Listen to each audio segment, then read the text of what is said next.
We've been noticing that there has been a significant decrease in fluoroquinolone use across the VA healthcare system, which is a healthcare system, largest healthcare system in the U.S. with more than 120 acute care and 120 long-term care facilities.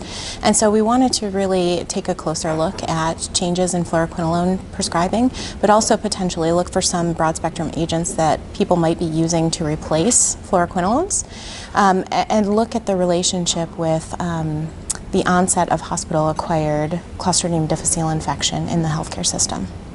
And so what we found was that there was a 50% decrease in fluoroquinolone use over the 11 years of the study from 2006 to 2016, and a 50% decrease in hospital onset or healthcare acquired C. diff over the same period.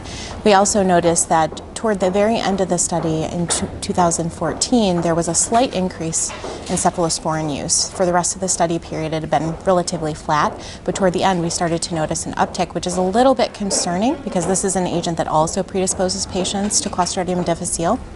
So we're making great strides with fluoroquinolone use, but we need to be a little bit careful about what we're using to replace those agents. The antimicrobial stewardship activities across the VA are diverse.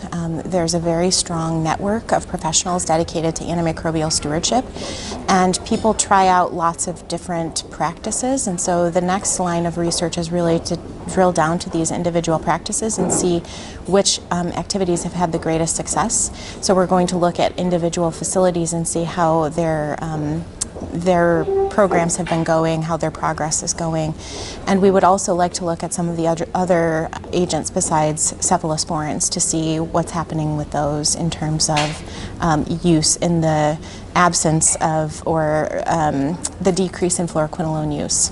I think one other thing that was really interesting is we looked at what periods in time there were substantial changes in fluoroquinolone use within our healthcare system.